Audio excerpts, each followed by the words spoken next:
Hey there, Jeep fans. It's Tyler for GoneJeepin.com. We've all heard of the proverbial barn find, and I am literally standing in a barn next to this old Willys MB. This is quite a unique specimen. I think you guys will find it interesting. I'm sure you immediately notice some of the strange things going on. But it's a great example of the kind of backyard engineering that used to go on with these old surplus military Jeeps.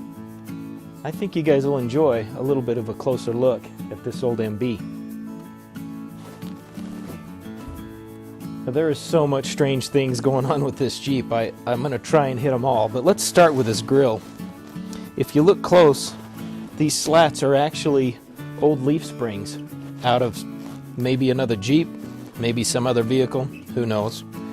But they've cut these up and welded them in as a grill. You'll also notice that these are not MB headlights. These are probably out of a later CJ2A or CJ3A, if they're out of a Jeep at all. But they're definitely too big to be the original MB headlights. As was the case with the majority of these Jeeps, these front frame horns had a tendency to break. They're just a C-channel, and the front leaf spring hanger would come up the shackle and mount right up here, and they tended to crack and break here. And like so many others, this has been fish plated with looks like a piece of maybe 3/8" steel, and just kind of booger welded in there to support that front frame rail from cracking. And that's on both sides.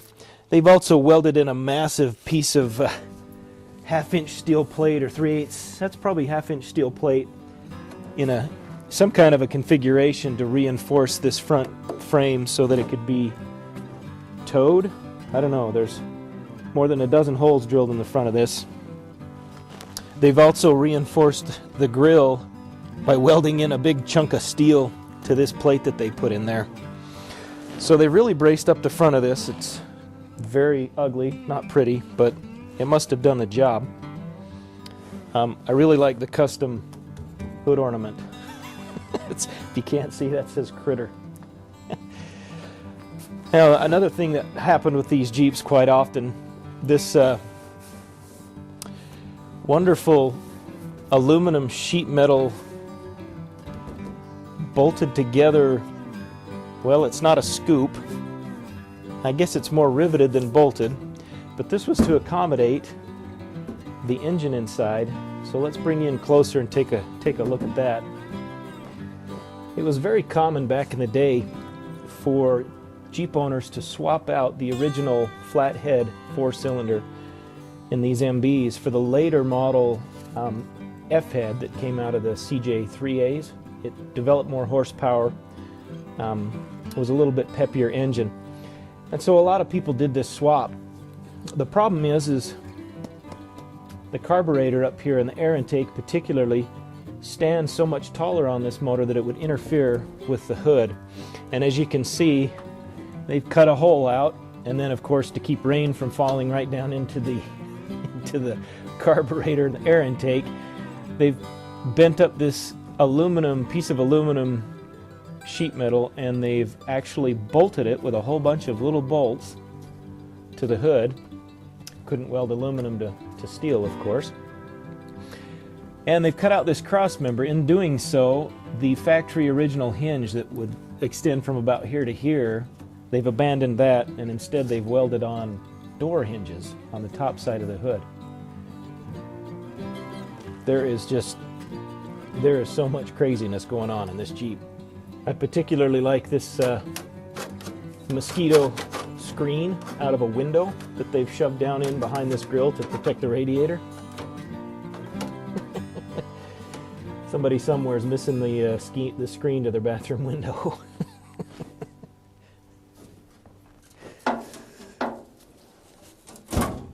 Now, this is in fact an MB. If you'll notice, it does have the tool indents. This one has been covered over by a real boogery sheet metal job. It does have the axe retainer. And if you crawl into this Jeep, it does have the cross member, the extra cross member in the frame and platform to support a rear-mounted machine gun. So this is, in fact, a military MB, and it is an MB because the front frame cross member is tubular. The GPWs that were made by Ford under contract for the government had a square tubular, like a C-channel cross member in the front, and the ones made by Willys were an actual tube. So that's how you can tell the difference. So this did come out of the Willys factory. And let's talk about this cab. So those of the keen eye will recognize that this came out of a Willys pickup, a Willys Overland pickup. I have no idea what year. And they have grafted it to the body of this MB with a kind of a Frankenstein amalgamation of Bondo, pop rivets, bolts, and bent sheet metal. And it is horrific. Wow. I guess they got tired of being out in the elements, but this is a rather drastic fix. It would be interesting to know the history of this vehicle and know the thinking behind this. There were Arctic tops and hard tops and a number of other options for enclosing the cab on these Willys. Maybe they had a free Willys pickup truck sitting around, and so they didn't want to spend the money on an Arctic top. Decided they'd give it a go. Maybe somebody lost a bet. Who knows? So there's not much inside here that's still stock. The seats appear to be the original seats, and the gas tank is still under the driver's seat. But they've had to do massive modifications back here to be able to put this cab in. And there's a homemade auxiliary, looks like, gas tank back here behind the seats. The fill is right here behind this passenger seat. And whether they abandoned this gas tank under the driver's seat, there's some kind of a homemade large metal box under here as well. But apparently they probably use that as the primary tank, because I don't see a fill nozzle for this one anymore. It appears to still have the original transmission and transfer case. This is the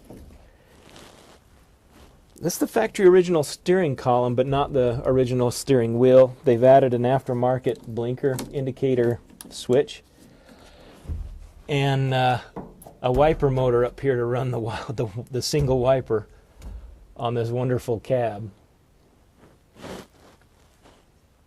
You really got to wonder what was going through their minds. They've cut the dash out over here, unfortunately, to put in a heater. These heaters were, I believe, stock in the I believe these heaters were stock in the Willys Overland pickup trucks. At least I've got a friend, we've been friends since we were little kids, and he's got a 51, I believe, Willys pickup utility with a flatbed on it, and it has this same heater in it. So I think they probably harvested that heater from the donor truck that donated this cab. Because, hey, you know, if you want to be out of the elements, you want it to be warm too. The problem it seems that they ran into was that of doors. But they did come up with a solution to that. Let's look in the back at their solution. So it appears that after grafting the cab into this MB, that trying to graft in the doors was just one step too far. So whoever did this, their solution was these homemade soft doors with a bolted in plexiglass window.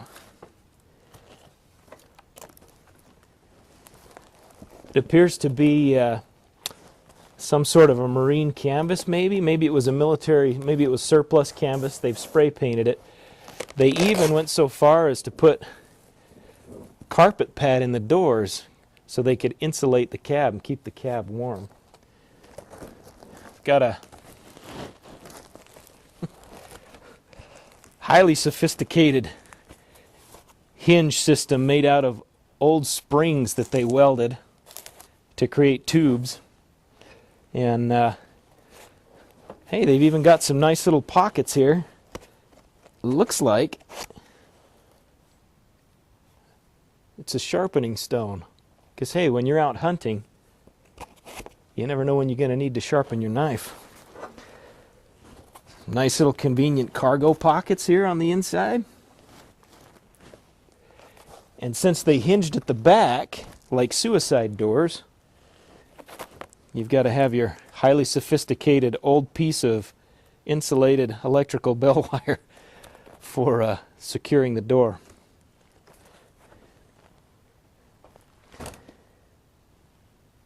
I got to hand it to them. It is innovative. So some of you may look at this Jeep and think, what in the world were they thinking? And I have to admit that I share some of that sentiment. But what really impresses me about this old Jeep is the ingenuity.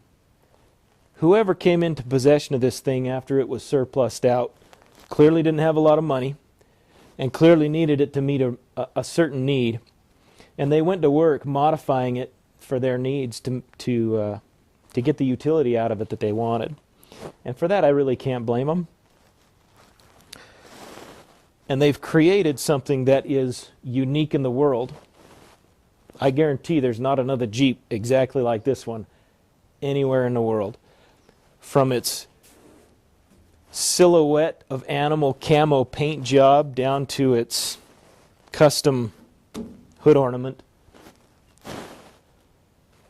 You just can't find vehicles with more character than old Jeeps.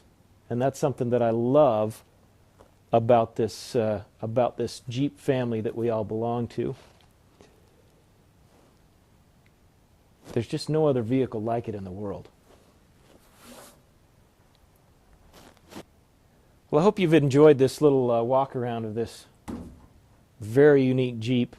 If you've ever found something stranger than this in a barn somewhere or hiding in the weeds behind an old farmhouse, post in the comment section down below. Let us know what you found.